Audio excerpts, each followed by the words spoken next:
শুরু হলো সব খবর যমুনা টেলিভিশনের নিয়মিত এই আয়োজনে। আপনাদের স্বাগত জানাচ্ছি আমি মৌসুমী আহমেদ লোপা। 3 দিনের সফরে ঢাকায় পৌঁছেছেন যুক্তরাষ্ট্রের প্রেসিডেন্ট ডোনাল্ড ট্রাম্পের বিশেষ দূত সার্জিও গোর। দুপুরে হযরত শাহজালাল আন্তর্জাতিক বিমানবন্দরে পৌঁছান তিনি।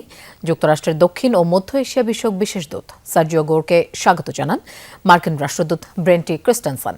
নিজস্ব ফেসবুক পেজে স্বাগত জানিয়ে পোস্টও করেন তিনি। সেখানে ক্রিস্টেনসন লিখেছেন, এই সফর যুক্তরাষ্ট্র ও বাংলাদেশের কৌশলগত অংশীদারিত্ব, আঞ্চলিক নিরাপত্তা ও অর্থনৈতিক সহযোগিতাকে আরও শক্তিশালী করবে। পররাষ্ট্রমন্ত্রী খলিলুর রহমানের সঙ্গে সাক্ষাৎ করতে রাষ্ট্রীয় অতিথি ভবন পদ্মায় পৌঁছেছেন সার্জিও গোর। তিনি 3 দিনের সফরে প্রধানমন্ত্রী তারেক রহমানের সঙ্গেও বৈঠকের কথা রয়েছে মার্কিন দূতের। এছাড়া তার এই সফরকালে কক্সবাজারে রোহিঙ্গা শরণার্থীদের পরিস্থিতি সরেজমিনে দেখার কথা রয়েছে। পররাষ্ট্রমন্ত্রীর সাথে বৈঠকে যোগ দিতে রাষ্ট্রীয় অতিথি ভবন পদ্মায় পৌঁছেছেন যুক্তরাষ্ট্রের প্রেসিডেন্টের বিশেষ দূত সার্জিও গোর। আমরা এ বিষয়ে আরও জানবো। আমাদের সাথে সরাসরি যোগ দিচ্ছেন সহকর্মী মাহফুজ মিশু। মিশু, সার্জিও গোরের সাথে পররাষ্ট্রমন্ত্রীর বৈঠক শুরু হয়েছে কিনা, সম্ভাব্য আলোচনায় কি কি ইস্যু স্থান পেতে পারে, আর সেই সাথে একটু জানাবেন যে আজ তার আর কি কি কর্মসূচি রয়েছে। লোপা, সার্জিও গোর বৈঠকে অংশ নেওয়ার জন্য 5:38 থেকে 40 মিনিটের দিকে রাষ্ট্রপতি ভবন পদ্মায় প্রবেশ করেছেন।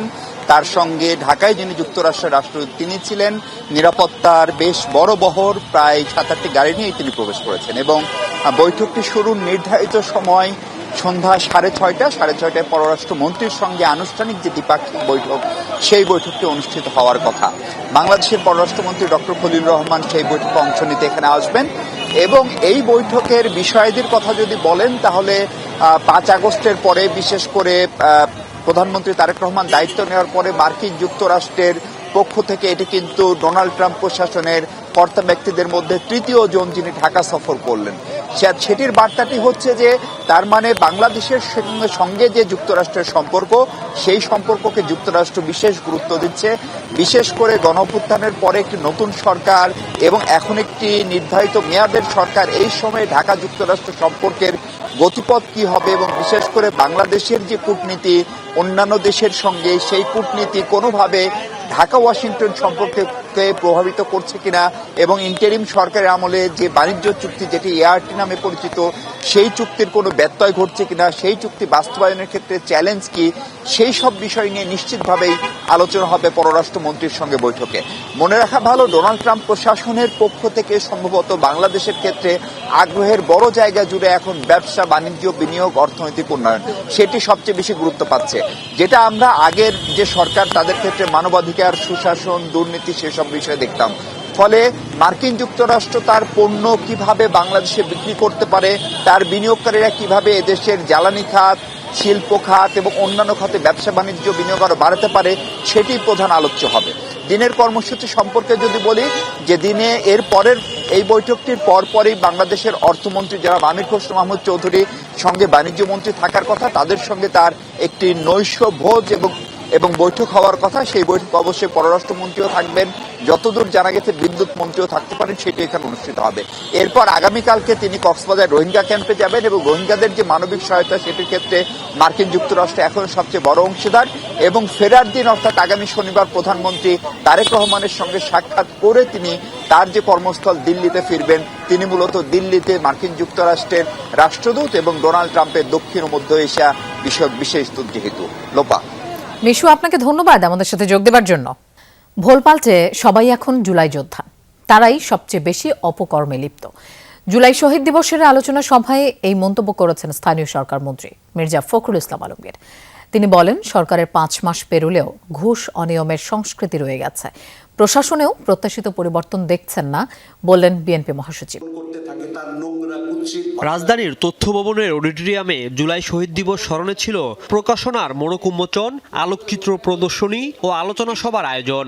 এ সময় জুলাই আন্দোলনে আত্মত্যাগকে রাষ্ট্র সংস্কারের প্রেরণা হিসেবে তুলে ধরেন বক্তারা। আমরা আশাবাদী যে আকাঙ্ক্ষার বাংলাদেশ আমাদের শহীদরা দেখেছে, আমাদের আহতরা দেখেছে, আমাদের প্রত্যেকটা আন্দোলনকারীরা দেখেছে, সেই স্বপ্নের বাংলাদেশ বর্তমান সরকারের হাত ধরেই গঠন হবে।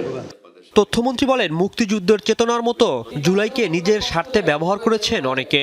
গণ অভ্যুত্থান নিয়ে কেউ যেন ব্যবসা না করতে পারে, সে ব্যাপারে সজাগ থাকার আহ্বান জানান তিনি। স্বাধীনতা যুদ্ধের পরে যুদ্ধের চেতনাকে প্রতিষ্ঠিত করার বদলে যারা যুদ্ধের প্রকল্পকে ব্যবসার প্রকল্প হিসাবে ব্যবহার করেছিলেন, আমরা জুলাইকে নিয়ে যেন তেমনি কোনো একটি লাভজনক প্রকল্পের কোনো উদ্যোক্তাকে দেখতে না পাই। পরিষ্কার থাকতে হবে, স্বাধীনতা যুদ্ধের অনির্বাণ চেতনাই জুলাইয়ের চেতনার মধ্যে এখন নিহিত এবং ভবিষ্যতেও বাংলাদেশের রাজনৈতিক প্রক্রিয়াকে একথা স্মরণ রাখতে হবে। সভায় বিএনপির মহাসচিব ও স্থানীয় সরকার মন্ত্রী মির্জা ফখরুল ইসলাম আলমগীর বলেন, নতুন সরকার গঠনের পর কিছুই বদলায়নি। গেল 5 মাসে অতীতের মতোই চলছে ঘুষ দুর্নীতি। অনেকেই ভোল পাল্টে হয়েছেন জুলাই যোদ্ধা। আমার এই 4-5 মাসের মন্ত্রিত্বের অভিজ্ঞতা আপনার একটু বলা দরকার। আমি দেখছি যে কিছুই বদলায়নি। একইভাবে আপনারা যারা ঘুষ খেত তারা ঘুষ খাওয়ার ফন্দি বিক্রি করছে, একইভাবে যারা আটকে দিত ভালো একটা কাজকে আটকে দিচ্ছে, একইভাবে ওই আমি বললাম যে আপনার ভোল পাল্টে দিয়ে চলে আসছে। এখন আপনার দেহে বিকাম হরিয়ার দেন দ্য পোপ। ওরাই এখন অনেক বেশি আপনার জুলাই যোদ্ধা হয়ে গেছে। প্রধানমন্ত্রী তারেক রহমান জুলাইয়ের আকাঙ্ক্ষা অনুযায়ী দেশ গড়ার চেষ্টা করছেন উল্লেখ করে তাকে সহযোগিতা করতে সবার প্রতি আহ্বান জানান মির্জা ফখরুল। কিন্তু আশাবাদী হয়ে এই কারণেই আমি পরিবর্তন দেখছি একজন মানুষের মধ্যে, সেটা তারেক রহমান সাহেব। তিনি চেষ্টা করছেন, তিনি নতুন নতুন নজির স্থাপন করছেন এবং সেই নজিরকে যদি আমরা সামনে নিয়ে যাই সবাই মিলে, তাহলে আমার মনে হয় যে হয়তো পরিবর্তনটা হবে। We must all give him support. সবাই মিলে তাকে সমর্থন দেওয়া দরকার। আলোচকদের মতে দুর্নীতিমুক্ত ও জবাবদিহিমূলক প্রশাসন গড়তে না পারলে জুলাইয়ের আকাঙ্ক্ষা পূরণ হবে না। রাজীব আহমেদ, যমুনা নিউজ, ঢাকা। জুলাই সনদ ইস্যুতে সরকারের পক্ষ থেকে জামায়াতকে আপোষের প্রস্তাব দেয়া হলেও তা ঘৃণা ভরে প্রত্যাখ্যান করা হয়েছে বলে দাবি করেছেন দলটির আমির ও বিরোধী দলীয় নেতা ডাক্তার শফিকুর রহমান। জুলাই শহীদ পরিবার ও আহতদের নিয়ে মতবিনিময় সভায় তিনি আরও বলেন, জাতির কাছে দেয়া ওয়াদা ভঙ্গ করেছে সরকার। প্রশাসনের বেশিরভাগ জায়গায় দলীয়করণ করা হয়েছে বলেও অভিযোগ করেন তিনি। রাজধানীর ডিপ্লোমা ইঞ্জিনিয়ার্স ইনস্টিটিউশনে জুলাই গণ অভ্যুত্থানে শহীদ পরিবার ও আহতদের নিয়ে জামাতের মতবিনিময় সভা। এতে প্রধান অতিথি হিসেবে যোগ দেন জামাত আমির ও বিরোধী দলীয় নেতা ডাক্তার শফিকুর রহমান, যার পরিপ্রেক্ষিতে 17 তারিখ আমরা এ সময় জুলাই পরবর্তী সময়ে নানা বিষয় নিয়ে ক্ষোভ প্রকাশ করেন শহীদ পরিবারের সদস্য ও আহতরা। আমার কিছু দরকার নাই, আর যেন ঘর মার সন্তান না হারাইয়া যায়, আর যেন কোনো মার বুক খালি না হয়।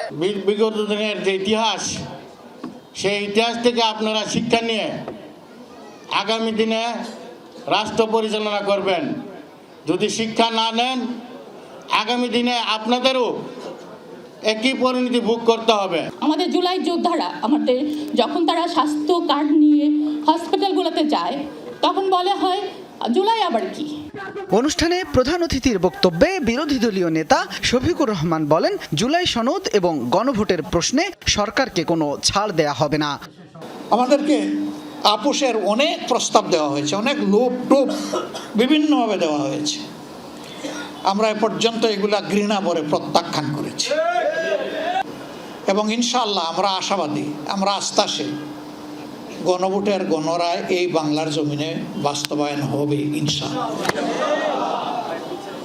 আমরা ইস্যু ছাড়ব না। ডাক্তার শফিকুর রহমান অভিযোগ করেন, সরকার প্রশাসনে নির্লজ্জ দলীয়করণ করেছে। বৈষম্যহীন বাংলাদেশ বিনির্মাণে দেশের মানুষ অভ্যুত্থান করলেও দেশ আবারও বৈষম্যের অন্ধকার গলিতে প্রবেশ করছে। আজকে সবই রয়ে গেল, সেই কৌটা অত্যন্ত নিকৃষ্টভাবে এখন বাস্তবায়ন হচ্ছে। বিশ্ববিদ্যালয়ের বিশি জেলা পরিষদের প্রশাসক, তারপরে ব্যাংক, বিমা কর্পোরেশন, সরকারি বেসরকারি আধা সরকারি সেক্টর, সব জায়গায় এখন একদম নির্লজ্জ দলীয়করণ চলতেছে। এটা কি কৌটা নয়? জনগণের অধিকার ও সরকারের নানা কর্মকাণ্ডের সমালোচনা করায় জুলাই যোদ্ধাদের উপর বিভিন্ন জায়গায় আক্রমণ করা হচ্ছে বলেও অভিযোগ করেন ডাক্তার শফিকুর রহমান। 2 বছর হয়ে গেল, জুলাইয়ের আকাঙ্ক্ষা তো পূরণ হচ্ছে না, রথ এখন উল্টা দিকে চলছে। শামীম রেজা, যমুনা নিউজ, ঢাকা। হবিগঞ্জের পর এবার সিলেটেও এনসিপি নেতাকর্মীদের গাড়িবহরে হামলার অভিযোগ উঠেছে। গোলাপগঞ্জে এক মতবিনিময় সভা থেকে বের হতেই তাদের গাড়ির উপর ইটপাটকেল ও বোতল ছোড়া হয়। পরে 5 মাইল নামক এলাকায় গেলে সেখানেও গাড়িবহরে বাধা দেওয়া হয়। এ ঘটনায় সরকার দলীয় নেতাকর্মীরাই জড়িত বলে দাবি করেছেন সার্জিস আলম। অন্যদিকে এসব ঘটনার তীব্র নিন্দা জানিয়েছেন দলের আহ্বায়ক নাহিদ ইসলাম ও মুখ্য সমন্বয়ক নাসিরউদ্দিন পাটোয়ারি। সিলেটের গোলাপগঞ্জ পৌরসভা অডিটোরিয়ামে জুলাই শহীদ পরিবারের সাথে মতবিনিময় সভা শেষে বের হওয়ার পর এনসিপি নেতাকর্মীদের গাড়িবহরে ইটপাটকেল ও বোতল ছোড়া হয়। এ সময় সার্জিস আলমের গাড়ির গ্লাস ভেঙে যায়।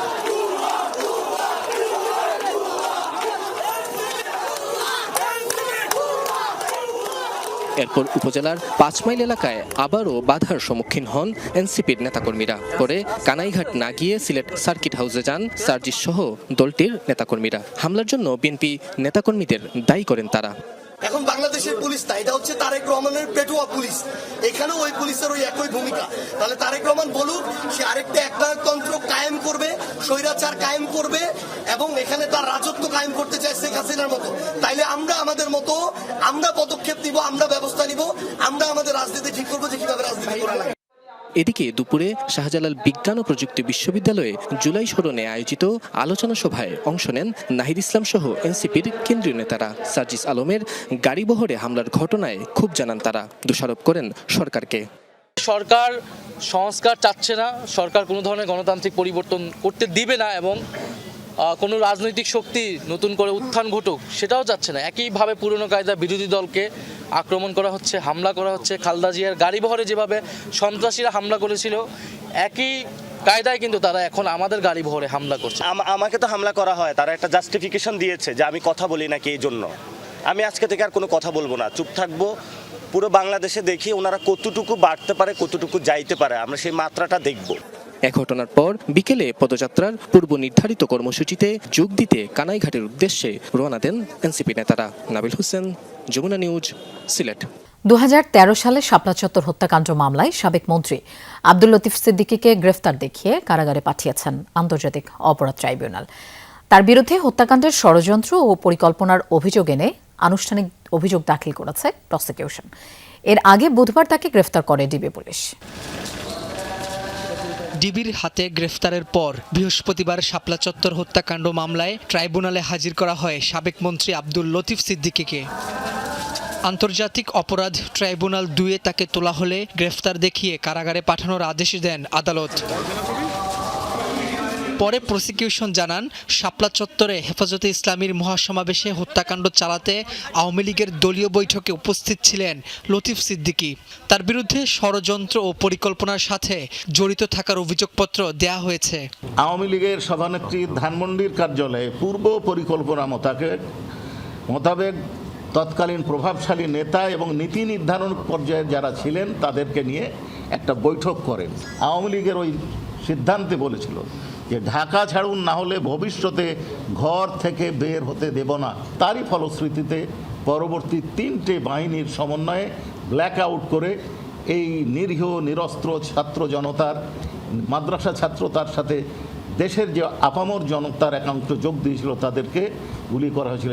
তার ভাই আব্দুল কাদের সিদ্দিকীর দাবি, লতিফ সিদ্দিকী বৈঠকে উপস্থিত ছিলেন না, এমনকি কোনো নির্দেশনাও দেননি। নিষ্কলুষ মানুষকে অন্যায়ভাবে একটা উদ্দেশ্য নিয়ে আসামি করা, এর শুধু প্রতিবাদ জানাতে এসেছি। বুধবার সন্ধ্যায় গুলশানের নিজ বাসা থেকে আব্দুল লতিফ সিদ্দিকীকে গ্রেফতার করে ডিবি পুলিশ। রাব্বি হোসেন, যমুনা নিউজ, ঢাকা। আন্তর্জাতিক অপরাধ ট্রাইব্যুনালের বিচার প্রক্রিয়া নিয়ে হিউম্যান রাইটস ওয়াচের পর্যবেক্ষণ আমলে নিয়ে খতিয়ে দেখা হবে বলে জানিয়েছেন আইনমন্ত্রী মোহাম্মদ আসাদুজ্জামান। সকালে সচিবালয়ে 2টি উন্নয়ন সংস্থার সাথে আইনগত সহায়তা প্রদান বিষয়ক সমঝোতা স্মারক স্বাক্ষর অনুষ্ঠানে একথা জানান তিনি।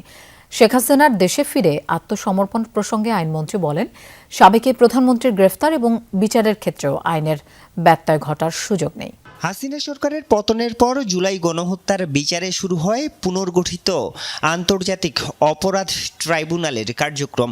এর মধ্যে এই ট্রাইব্যুনালে 6টি মামলায় সাজা দেয়া হয়েছে 62 জনকে, যার মধ্যে সাবেক প্রধানমন্ত্রী শেখ হাসিনা সহ 16 জনকে মৃত্যুদণ্ডের রায় দেয় ট্রাইব্যুনাল। ট্রাইব্যুনাল বিচার প্রক্রিয়ায় আন্তর্জাতিক মানদণ্ড বজায় রাখতে ব্যর্থ হচ্ছে বলে বুধবার এক প্রতিবেদন দেয় হিউম্যান রাইটস ওয়াচ HRW। সকালে সচিবালয়ে ওই প্রতিবেদন নিয়ে কথা বলেন আইনমন্ত্রী, বলেন অভিযোগের বিষয়টি এড়িয়ে যাবার সুযোগ নেই। হিউম্যান রাইটস ওয়াচ মানে ওনাদের জায়গা থেকে ওনারা যদি একটা অবজারভেশন দেন, আমাদের দায়িত্ব হলো সেই অবজারভেশনটাকে কগনাইজেন্সে নিয়ে বিষয়টা খতিয়ে দেখা। আমাদের যেটুকু খতিয়ে দেখার দরকার আমরা দেখবো। এটাকে আমরা ইগনোর করছি না, এটাকে আমরা বলছি না যে ওনারা ঠিক করছেন না, বলছেন না। শেখ হাসিনাকে দেশে ফেরানোর বিষয়েও কথা বলেন আইনমন্ত্রী, বলেন ফাঁসির দণ্ডপ্রাপ্ত আসামি হওয়ায় দেশের চৌহদ্দিতে ঢুকলেই গ্রেফতার করা হবে শেখ হাসিনাকে। একজন ফাঁসির আসামি হলেও সে যদি বাংলাদেশের নাগরিক হয়, বাংলাদেশে আইনের প্রতি শ্রদ্ধা দেখে বাংলাদেশে এসে সারেন্ডার করতে চায়, সেখানে হয়তো তার সারেন্ডারের আগেই অ্যারেস্ট হবে, কিন্তু তার সেই তো অধিকার তো আছে। আসলে আসবে, আইন তার নিজস্ব গতিতে চলবে, সেখানে তো আমাদের আইনের ব্যত্যয় করে আমরা কিছু করব না। রাষ্ট্রপতি নির্বাচন নিয়ে বিশেষ অধিবেশন ডাকার প্রয়োজন নেই বলেও জানান আইনমন্ত্রী। 90 দিন যেহেতু সময় আছে, আর আমার নেক্সট অধিবেশন 60 দিনের মধ্যে ডাকতে হবে। গত অধিবেশন শেষ হওয়ার থেকে আগামী অধিবেশন পর্যন্ত 60 দিনের মধ্যে আমার ডাকতে হবে। সুতরাং এই দুইটা টাইম যেহেতু ম্যাচ করছে, আমি সে কারণে বলছি বিশেষ অধিবেশনের আপাতত প্রয়োজনীয়তা দেখছি না। নির্যাতনের শিকার মডেল ও অভিনেত্রী স্নিগ্ধা চৌধুরীকে সরকারের লিগ্যাল এইডের মাধ্যমে আইনি সহায়তা দেয়া হচ্ছে বলে জানান আইনমন্ত্রী। অভিযোগ আসছে, অভিযোগের তদন্ত ইন্ডিপেন্ডেন্টলি হবে, কিন্তু প্রত্যেকটা মানুষের লিগ্যাল এইড পাওয়ার একটা অধিকার আছে। আরিফুর রহমান সবুজ, যমুনা নিউজ, ঢাকা। ছাত্র আন্দোলনে প্যালেট গান ব্যবহারের অভিযোগ নিয়ে উত্তপ্ত ভারতের রাজনীতি। স্বরাষ্ট্রমন্ত্রী অমিত শাহর পদত্যাগের দাবিতে সরব বিরোধী দলগুলো বৃহস্পতিবার পার্লামেন্ট চত্বরে বিক্ষোভ করেছেন কংগ্রেস এমপিরা।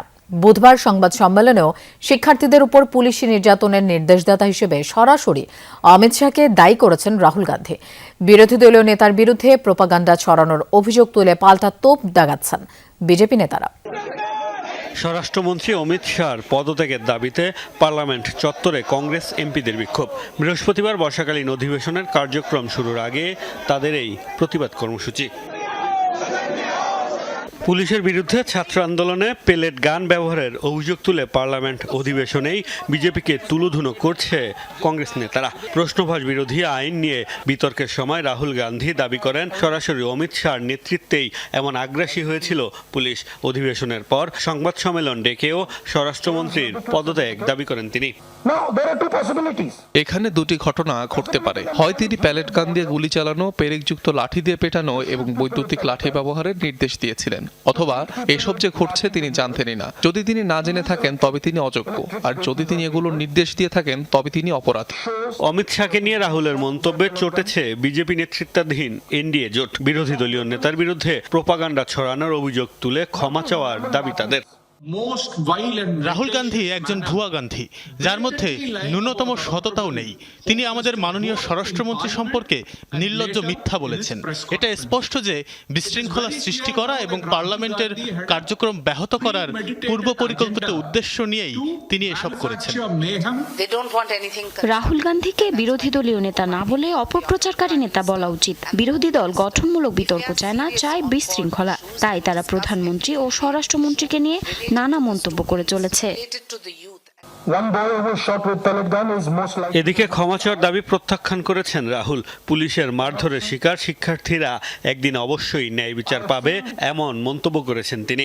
বলেন হামলার সব ছবি ও ভিডিও সংগ্রহ করেছে কংগ্রেস। জড়িত পুলিশ সদস্যদের চিহ্নিত করা হয়েছে বলেও জানান তিনি।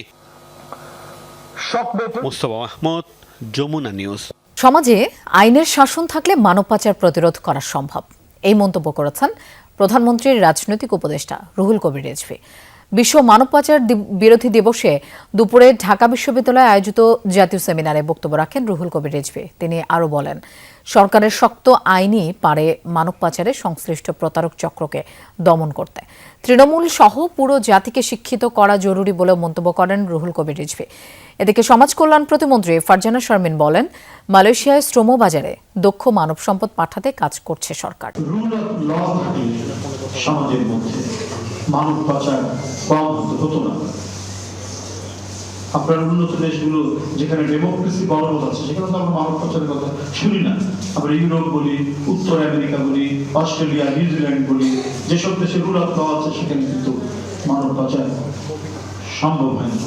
ফ্যাসিস্ট আওয়ামী লীগ যেভাবে বিরোধী দলের উপর হামলা ও তাদের কর্মসূচি বানচাল করত, বিএনপি সেই পথ বেছে নিয়েছে বলে মন্তব্য করেছেন জাতীয় নাগরিক কমিটির সদস্য সচিব ও সংসদ সদস্য আক্তার হোসেন।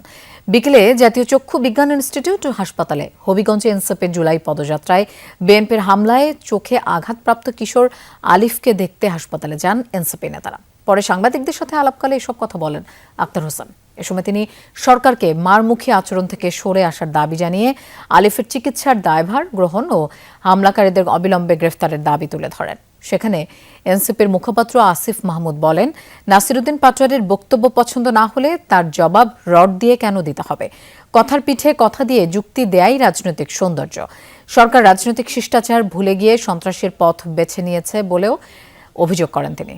আওয়ামী লীগ যেভাবে বিরোধী দলের যারা আছেন তাদের উপরে হামলা নিপীড়ন করত, ঠিক এখন বিএনপি সরকার হামলা করার মধ্য দিয়ে আওয়ামী লীগের যে পথ সে পথে তারা অগ্রসর হওয়ার দিকে ধাবিত হয়েছে। আমরা শঙ্কা করছি এটা দেশের গণতন্ত্রের জন্য হুমকি স্বরূপ এবং দেশের বাক স্বাধীনতা, জনগণের বাক স্বাধীনতা, রাজনৈতিক দলের সভা সমাবেশ করার স্বাধীনতাকে সরকার এই হামলার মাধ্যমে চিরতরে বন্ধ করার এক ধরনের চেষ্টা করে যাচ্ছে। দুর্ধর্ষ শীর্ষ সন্ত্রাসী ডেভিড ইমন বহুরূপী এক চরিত্র। গ্রেফতারের আগ পর্যন্ত পুলিশকে ধোঁকা দিতে নানা কৌশল অবলম্বন করে সে। ব্যবহার করে বিদেশি নম্বর, কথা বলে অ্যাপসে, অবস্থান পরিবর্তন করত ঘন ঘন। তার কাছে ভারতের আধার কার্ড মিলেছে বলে দাবি পুলিশের। গ্রেফতার ডেভিড ইমনকে বিকেলে কারাগারে পাঠিয়েছে আদালত। রিমান্ডের আবেদন জানানো হবে রোববার। বিকেলে কড়া নিরাপত্তায় চট্টগ্রাম আদালতে নেওয়া হয় আলোচিত শীর্ষ সন্ত্রাসী মোবারক হোসেন ওরফে ডেভিড ইমনকে। 3 সহযোগী সহ তাকে 4টি মামলায় গ্রেফতার দেখানো হয়। তবে জিজ্ঞাসাবাদের জন্য রিমান্ডের আবেদন জানাননি তদন্ত কর্মকর্তা। রিমান্ড চাইতে রোববার আবারও আদালতে তোলা হবে বলে জানান রাষ্ট্রপক্ষের কৌঁসুলি। তাকে সর্বোচ্চ 8টি মামলায় গ্রেফতার দেখানো হয়েছে। এর মধ্যে চট্টগ্রাম জেলার আছে 3টা মামলা, ফটিকছড়ি থানার 3টি মামলায় ফটিকছড়ি থানার, 2টি হচ্ছে অস্ত্র মামলা আর একটা হচ্ছে হত্যা মামলা। আর আরেকটি অপর মামলা সিএমপি তাকে বাইজি থানার একটা মামলায় তাকে সন্ন্যাসটা আবেদন করেছে, যেটি বিজ্ঞ আদালত মঞ্জুর করেছে। এর আগে সকালে সংবাদ সম্মেলনে পুলিশ সুপার জানান, পুলিশকে ধোঁকা দিতে বারবার অবস্থান পরিবর্তন করছিল ডেভিড ইমন। ঢাকা, কুমিল্লা, মুন্সিগঞ্জ, খুলনায় একাধিক চেকপোস্ট বসালেও কৌশলে পার হয়ে যায় ইমন। কথা বলে বিদেশি নম্বরে, হোয়াটসঅ্যাপ ছাড়া কথা বলতো না। তার ওখানে গিয়ে কিন্তু গাড়ি বদল করে, তা ইভেন তাদের যে ড্রাইভার পর্যন্ত চেঞ্জ করে ফেলে। চেঞ্জ করে এটা একটা পর্যায়ে তারা আমাদের কাছে ওইখানে ভালো একটা আমরা চেকপোস্ট করি, কিন্তু আমাদের ওইখানে আমাদের ব্যাড লাক যে আমরা ওই সময় আসলে ওইখানে ধরতে পারি নাই। এরপরে আমরা পাস করে চলে যাই, আমাদের টিমটা পিছনে ছিল, তো পিছনে ওখানে গিয়ে আমরা পরবর্তীতে শনাক্ত করতে পারি যে ডেভিড ইমন। পুলিশ জানায়, অবস্থার বেগতিক টের পেয়ে বিদেশে পলাতক শীর্ষ সন্ত্রাসী সাজ্জাদ আলী খানের পরামর্শে সীমান্ত দিয়ে ভারতে পালানোর চেষ্টা করছিল ডেভিড ইমন। সে বাংলাদেশেই ছিল, যদিও বিভিন্ন ফোন কলে আমরা এর আগেও দেখেছি যে সে বলেছে যে আমি দুবাই আছি, অমুক জায়গায় আছি, এগুলো আসলে মিসগাইড করার জন্য। ভারতে কে রিসিভ করবে এটা কিন্তু সব ঠিক করা ছিল। ইভেন ওই পাশে আধার কার্ড একটা বলে ইন্ডিয়াতে আছে, ওই আধার কার্ডও তার কাছে আমরা পেয়েছি, যেটাতে সে ইউজ করার কথা ওইখানে গিয়ে। তো সবাই আসলে তারা ক্লোজ অ্যাসোসিয়েটস এবং এরা কিন্তু একেবারে ওই যে শুটার বলা যায়, বিভিন্ন জায়গায় সন্ত্রাসী কার্যক্রম থেকে শুরু করে চাঁদাবাজি সকল কার্যক্রমে তারা ওস্তাদ। ডেভিড ইমনকে গ্রেফতারের পর তার সহযোগী আরেক শীর্ষ সন্ত্রাসী রায়হানকে পুলিশ ঘিরে ফেললেও শেষ মুহূর্তে ফসকে যায় সে। নোয়াখালীতে কোম্পানিগঞ্জ এলাকায় একটা অভিযান, আমরা আরেকটা অভিযান পরিচালনা করি। একটা বাড়িতে সে ছিল, কিন্তু বাড়ির ছাদ থেকে সে লাফ দিয়ে কোনোভাবে, মানে এটা আসলে অলৌকিকভাবে সে বেঁচে গেছে বা সে ওখান থেকে পার পেয়ে গেছে। এই সন্ত্রাসীদের যে নেটওয়ার্ক, শক্ত একটা নেটওয়ার্ক ছিল, একেবারে বিদেশ থেকে যেটা পরিচালিত হচ্ছিল, বড় সাজ্জাদ বাহিনী থেকে শুরু করে, এই যে তাদের যে এটা আমরা আস্তে আস্তে কাজ করছি। বুধবার ভোররাতে যশোরের ঝুমঝুমপুর এলাকায় 3 সহযোগী সহ পুলিশের হাতে ধরা পড়েন ডেভিড ইমন। জুবাইর রিফাত, যমুনা নিউজ, চট্টগ্রাম। হজ যাত্রীদের প্রতারণা থেকে রক্ষা, সাশ্রয়ী প্যাকেজ এবং উন্নত সেবা নিশ্চিতের লক্ষ্যে শুরু হয়েছে জাতীয় হজ ও ওমরা মেলা 2026। উদ্বোধনী অনুষ্ঠানে লাইসেন্সবিহীন ব্যক্তি বা সেলিব্রিটির প্রলোভনে হজের টাকা না দেওয়ার আহ্বান জানিয়েছে হাব। অন্যদিকে আগামী বছর আরও কম খরচে এবং ত্রুটিমুক্ত হজ ব্যবস্থাপনার আশ্বাস দিয়েছে সরকার। মুসলমানদের অন্যতম ফরজ হজ। ধর্মীয় এই আচার পালনে প্রতি বছর বাংলাদেশ থেকে হাজারো মুসল্লি সৌদি আরব যান। তাদের এই যাত্রাকে নির্বিঘ্ন করতে রাজধানীর চিন্মৈত্রী সম্মেলন কেন্দ্রে শুরু হয়েছে জাতীয় হজ ও ওমরাহ মেলা 2026। এতে 61টি এজেন্সি সহ বিভিন্ন এয়ারলাইন্স, ব্যাংক ও সেবা প্রদানকারী প্রতিষ্ঠানের স্টল রয়েছে। আমরা 2026-এর থেকেও আরো ভালোভাবে সবাইকে সেবা প্রদান করতে পারি এবং আমাদের প্রতিশ্রুতি যে থাকে এবং আমাদের সেবা প্রদান, পরিষেবা প্রদান, সেজন্য আমাদের অব্যাহত রাখতে পারি। সৌদি সরকার হাজিদেরকে কম্পেনসেট করার সময় সেই সময় 150 রিয়াল পার হাজি, এইভাবে তারা একটা টাকা কিন্তু যোগফল এটা 50-60 কোটি টাকা। মাননীয় মন্ত্রী এবং আমরা চেষ্টায় এই টাকাটা আমরা আপনাদের দিয়ে দিচ্ছি, এটা দিয়ে দেবো। তো সঠিকভাবে সেই হাজিদের মধ্যে বিতরণ করতে হবে। উদ্বোধনী অনুষ্ঠানে হাব নেতারা বৈধ রিক্রুটিং এজেন্সির মাধ্যমে হজে যাওয়ার আহ্বান জানান। একই সঙ্গে কোনো এজেন্সি কাঙ্ক্ষিত সেবা না দিলে কঠোর ব্যবস্থা নেওয়ার হুঁশিয়ারি দেন তারা। লাইসেন্সের মালিকানা যাচাই করা ছাড়া যত বড় ব্যক্তি হোক আপনি তার সাথে লেনদেন করবেন না, চুক্তিবদ্ধ হবেন না। আপনি যদি কোনো লাইসেন্সের কারণে প্রতারিত হন, সরকারের কাছে তার জামানত রয়েছে, সরকার তার বিরুদ্ধে ব্যবস্থা নিতে পারবে। বৈধ এজেন্সি যদি আপনাদের সাথে কোনো ব্যবহার বা প্রতারণা করে, তাদের ব্যাপারে সিদ্ধান্ত নিব। যারা সামনে এবং সুন্দর এবং সুষ্ঠু হজ প্রতিষ্ঠিত হয়, এই ব্যাপারে আমরা সক্রিয় থাকব। এবারের হজ ব্যবস্থাপনাকে এখন পর্যন্ত সবচেয়ে ভালো বলে দাবি করেন বেসামরিক বিমান ও পর্যটন প্রতিমন্ত্রী। বলেন, হাজিদের খাবার, লাগেজ ব্যবস্থাপনা ও অন্যান্য সেবায় আগের সমস্যাগুলো আর হবে না। সবাইকে করার জন্য, উদ্বুদ্ধ করার জন্য আমাদের আল্লাহ তাআলা সুযোগ দিয়েছেন। আমরা এই কাজটি করতে চাই এবং এটা যাদের সামর্থ্য নেই তাদেরকে যদি সামর্থ্যবান করা যায়, তাদেরকে সাহায্য করা যায়, কিভাবে করা যায়, আমরা হাব ধর্ম মন্ত্রণালয় প্রয়োজন মধ্যে ভর্তুকি দিয়ে হলেও যাতে করতে পারি কিছু কিছু লোককে, এটার ব্যবস্থা গ্রহণ করা হবে। প্রতিমন্ত্রী জানান, স্বচ্ছ, দুর্নীতিমুক্ত ও স্বস্তিদায়ক হজ ব্যবস্থাপনা নিশ্চিত করতে সরকার প্রয়োজনীয় সব পদক্ষেপ গ্রহণ করবে। শুভ উদ্বোধন ঘোষণা করছি। শওকত মঞ্জুর শান্ত, যমুনা নিউজ, ঢাকা। ইরাকের কারবালার পথে লাখ লাখ শিয়া মুসলিম। মধ্যপ্রাচ্যে সংঘাতের মধ্যেও আরবাইনে অংশ নিতে মানুষের ঢল। যুদ্ধ পরিস্থিতির কারণে শিয়াদের অন্যতম বিশাল এই ধর্মীয় জমায়েত উপলক্ষে নেওয়া হয়েছে বিশেষ কড়াকড়ি। এবার কেবল শোক নয়, প্রতিশোধ ও প্রতিরোধের বার্তাও শোনা গেছে তীর্থযাত্রীদের কণ্ঠে। তাই ধর্মীয় আবেগের পাশাপাশি ভূরাজনৈতিক দিক দিয়েও তাৎপর্যপূর্ণ মনে করা হচ্ছে এবারের আরবাইন। মাত্র একদিন আগেই ইরাকে হামলা চালিয়েছে যুক্তরাষ্ট্র, সৌদি আরব যৌথ বাহিনী। লক্ষ্য ছিল ইরান সমর্থিত গোষ্ঠী PMF। ব্যাপক হতাহতের ঘটনাও হয়েছে, তবে এই সংঘাত দমাতে পারেনি শিয়া অনুসারীদের। কারবালায় শুরু হচ্ছে বিশ্বের অন্যতম বৃহত্তম ধর্মীয় সমাবেশ আরবাইন। এতে অংশ নিতে পবিত্র নগরীর পথে শিয়া মুসলিমদের ঢল। ইরাকের দিয়ালা প্রদেশের আল মুনথিরিয়া সীমান্ত দিয়ে দলে দলে প্রবেশ করছে ইরানি তীর্থযাত্রীরা। যুদ্ধ পরিস্থিতির কারণে এবার নিরাপত্তা নিয়ে কড়াকড়ি একটু বেশি। চেকপোস্টে কঠোর তল্লাশি শেষে বাসে, ব্যক্তিগত গাড়িতে কিংবা পায়ে হেঁটে শিয়ারা রওনা হচ্ছেন পবিত্র নগরী কারবালার উদ্দেশ্যে। খাবার, পানি সরবরাহের পাশাপাশি পরিবহনের ব্যবস্থাও করছে ভলেন্টিয়াররা। সব প্রক্রিয়া দ্রুত সম্পন্ন করা হয়েছে। যাত্রীরা সীমান্তে পৌঁছানোর আগেই তাদের তথ্য আমাদের কাছে চলে আসে। ইমিগ্রেশন শেষে খাবার পানীয় সরবরাহ করা হচ্ছে। নিরাপত্তা উদ্বেগকে তেমন গুরুত্বই দিচ্ছেন না তীর্থযাত্রীরা। এবারের আরবাইনে কেবল শোক পালন নয়, প্রতিশোধের ডাকও শোনা গেছে অনেকের কণ্ঠে। আমাদের শহীদের রক্ত ঝরেছে, যার প্রতিশোধ আমরা চাই। আমাদের সর্বোচ্চ নেতা হত্যার বিচার চাই। আমেরিকার হামলা হোক বা ইসরায়েলের, এসব নিয়ে আমাদের কোনো ভয় নেই। সব ব্যবস্থা ঠিকঠাকই আছে। শিয়া মুসলিমদের সবচেয়ে গুরুত্বপূর্ণ ধর্মীয় আয়োজনগুলোর একটি আরবাইন। মহানবী হযরত মুহাম্মদ সাল্লাল্লাহু আলাইহি ওয়াসাল্লামের দহিত্র ইমাম হুসাইন রাদিয়াল্লাহু তাআলা আনহু স্মরণে আশুরার 40 দিন পর অনুষ্ঠিত হয় বার্ষিক এই জামায়াত। প্রতি বছর বিশ্বের বিভিন্ন দেশ থেকে কোটি মানুষ অংশ নেয় এতে। অস্মিতা বিশ্বাস, যমুনা নিউজ। 5,000 বাংলাদেশের আরব আমিরাতের ভিসা স্বয়ংক্রিয়ভাবে বাতিল হওয়ার খবর সঠিক নয় বলে জানিয়েছেন পররাষ্ট্র প্রতিমন্ত্রী শামা ওবায়েদ। দুপুরে পররাষ্ট্র মন্ত্রণালয়ে সংযুক্ত আরব আমিরাতে বাংলাদেশি শ্রমিকদের ভিসা বাতিলের ঘটনায় পরবর্তী করণীয় ঠিক করতে জরুরি আন্তঃমন্ত্রণালয় বৈঠক শেষে এসব কথা জানান প্রতিমন্ত্রী। তিনি বলেন, আজ পর্যন্ত 626 জনের ভিসা স্বয়ংক্রিয়ভাবে বাতিল হয়েছে। তাদের মধ্যে 417 জনেরটা নবায়নের জন্য আবারও পাঠিয়েছে সরকার।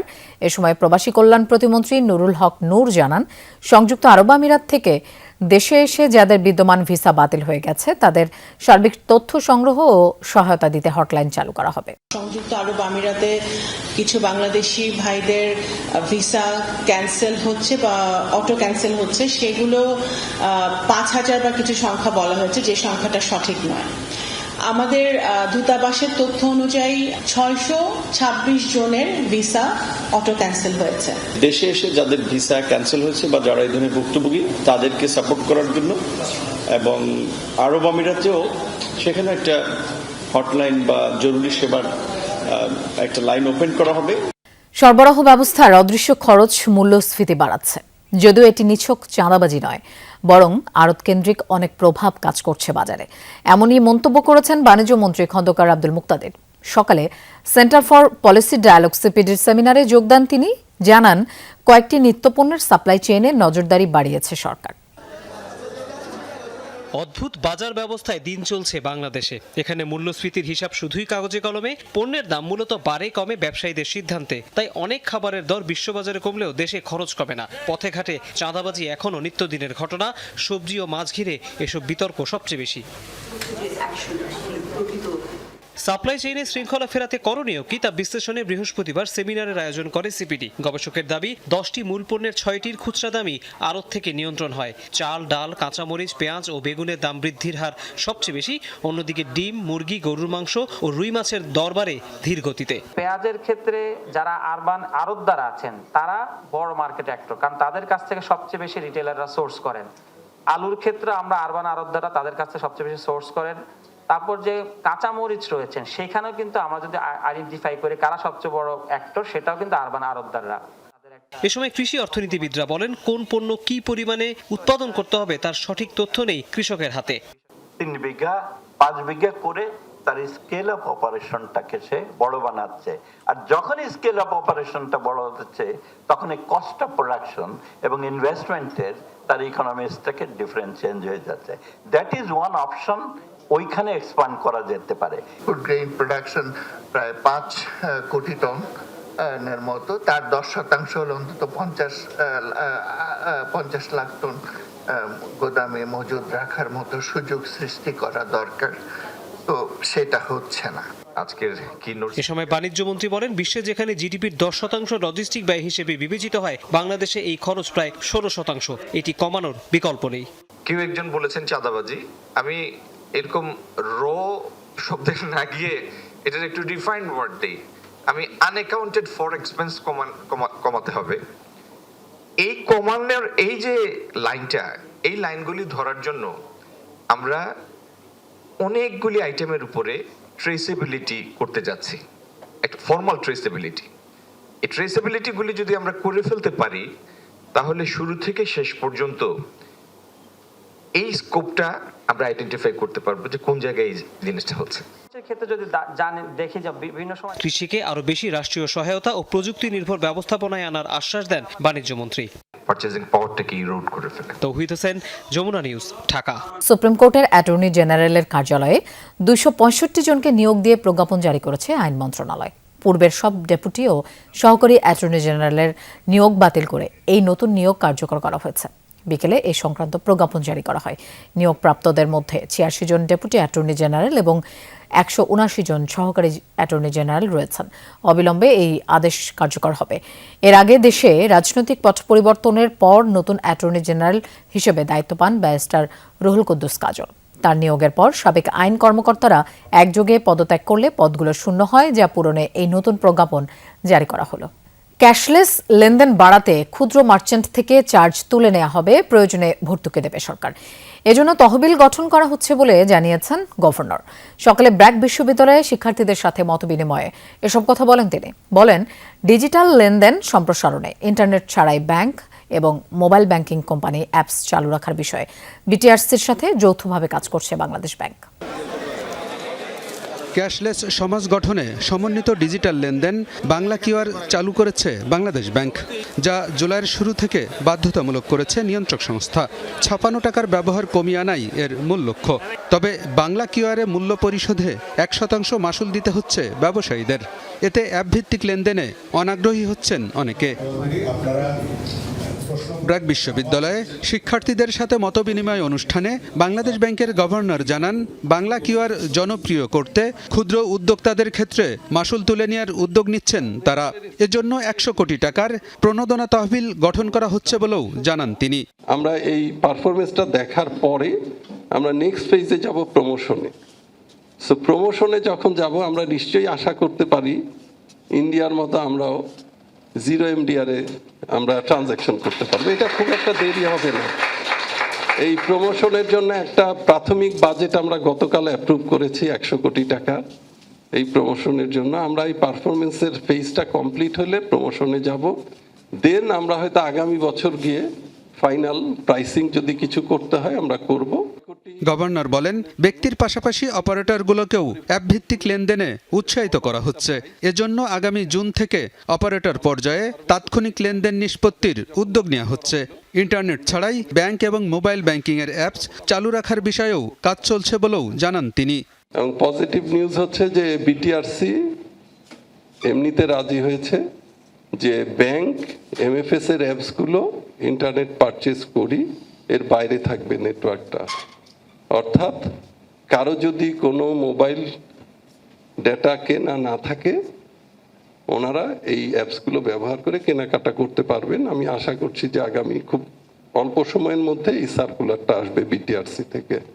গভর্নর বলেন, ক্যাশলেস লেনদেনে শুধু নগদ টাকার ব্যবহারই কমবে না, এর ফলে সরকারের রাজস্ব আয়ও বাড়বে। অনুষ্ঠানে সরকারের এক ব্যক্তি এক আইডি এবং এক ওয়ালেট পরিকল্পনার কথাও তুলে ধরেন তিনি। One citizen one ID one ওয়ালেটে যাচ্ছি। সো সেখানে যেটা হবে, জন্ম যখন নিবে তার একটা আইডি ক্রিয়েট হবে, সে আইডিটা তার সারা জীবন থাকবে। তার একটা ওয়ালেট নাম্বার অর্থাৎ বিজনেস নাম্বার থাকবে, সেই ওয়ালেটের আন্ডারে সবগুলো অ্যাকাউন্ট হবে। এই সংখ্যাটা আমাদের এস্টিমেশনে ৬ কোটি, যাদেরকে আমাদের অ্যান্ড্রয়েড ফোন দিতে হবে। আমরা এই ৩০,০০০ কোটি টাকা আমাদের লাগবে এই ৬ কোটি লোককে পৌঁছানোর জন্য, সেটা নিয়ে আমরা কাজ করছি। নগদ অর্থের লেনদেন কমলে সমাজে আইন শৃঙ্খলা পরিস্থিতির আরও উন্নতি হবে বলেও মনে করেন গভর্নর। এটা আমাদের নাগরিকদেরকে অনেক সুবিধা দিতে সহজ হবে। আলমগীর হোসেন, যমুনা নিউজ, ঢাকা। চলতি 2026-27 অর্থ বছরের জন্য 4,004 কোটি 60 লাখ টাকার বাজেট ঘোষণা করেছে ঢাকা দক্ষিণ সিটি কর্পোরেশন ডিএসসিসি। দুপুরে নগর ভবন অডিটোরিয়ামে এই বাজেট ঘোষণা করেন ডিএসসিসি প্রশাসক মোহাম্মদ আব্দুল সালাম। এ সময় ডিএসসিসি প্রশাসক জানান, 2026-27 অর্থ বছরের বাজেটে নগরবাসীর উপর অতিরিক্ত করারোপ বা কর হার বৃদ্ধি না করে সিটি কর্পোরেশনের নিজস্ব আয় বৃদ্ধির জন্য নতুন নতুন রাজস্ব খাত সৃষ্টি করা হয়েছে। ক্ষেত্রমতে বিভিন্ন অপ্রয়োজনীয় ব্যয় সংকোচন করা হয়েছে। তিনি বলেন, সিটি কর্পোরেশনের অঞ্চলভিত্তিক সুষম উন্নয়ন, জলাবদ্ধতা নিরসন, ডেঙ্গু নিয়ন্ত্রণ, পরিবেশ দূষণ নিয়ন্ত্রণ, সড়ক ও ট্রাফিক ব্যবস্থার উন্নয়ন এবং নাগরিক সুবিধাদি ও সেবার মানোন্নয়নকে সর্বোচ্চ গুরুত্ব দিয়ে ক্লিন সিটি গ্রিন সিটি বাস্তবায়নের ধাপ হিসেবে 2026-27 অর্থ বছরের বাজেট প্রণয়ন করা হয়েছে। যদি জনগণ সচেতন হয়, যত্রতত্র বর্জ্য না ফেলে, তাহলে বর্জ্যের যে আজকে ব্যবস্থাপনা, এই ব্যবস্থাপনাটাকে আমরা উচ্চ করতে পারবো। রিক্সাটাকেও বিভিন্ন অঞ্চল ভিত্তিক আমরা ভাগ করে দেওয়ার জন্য চেষ্টা করব এবং সেইভাবে আমরা একটা ডিসিপ্লিনের মধ্যে আনতে চাই। এই ব্যাপারে আমরা সবার সহযোগিতা চাই। 2026-27 অর্থ বছরের রাজস্ব ও উন্নয়ন সহ 1060 কোটি 99,75,112 টাকার বাজেট ঘোষণা করেছেন নারায়ণগঞ্জ সিটি কর্পোরেশনের প্রশাসক। দুপুরে নগর ভবন অডিটোরিয়ামে প্রশাসক অ্যাডভোকেট সাখাওয়াত হোসেন খান এই বাজেট ঘোষণা করেন। তিনি জানান, প্রস্তাবিত বাজেটে রাজস্ব উন্নয়ন খাতে 1060 কোটি ৯৯,৭৫,১১২ টাকার আয় এবং ৯৩০,৭৫,৪২,৪০২ টাকার ব্যয় ধরা হয়েছে। বিশেষ বরাদ্দ রাখা হয়েছে রাস্তা, ড্রেন, ব্রিজ, কালভার্ট নির্মাণ, বৃক্ষরোপণ সহ বেশ কিছু খাতে। এ সময় নারায়ণগঞ্জ ৫ আসনের সংসদ সদস্য, নারায়ণগঞ্জ ৩ আসনের সংসদ সদস্য সহ আরও অনেক নেতাকর্মীরা উপস্থিত ছিলেন। ২৭ অর্থবছরের জন্য মোট ১,৬০,৯৯,৭৫,১১২ টাকার বাজেট ঘোষণা করছে। আমার পক্ষ থেকে এবং সকল জনপ্রতিনিধিদের পক্ষ থেকে, প্রশাসকদের পক্ষ থেকে আমাদের সর্বোচ্চ চেষ্টা থাকবে আমাদের মধ্যে ঐক্য প্রতিষ্ঠা ধরে রাখা এবং জনগণের জন্য কাজ করা। দর্শক, এই ছিল সব খবরের আয়োজন। এতক্ষণ সাথে থাকার জন্য ধন্যবাদ সবাইকে।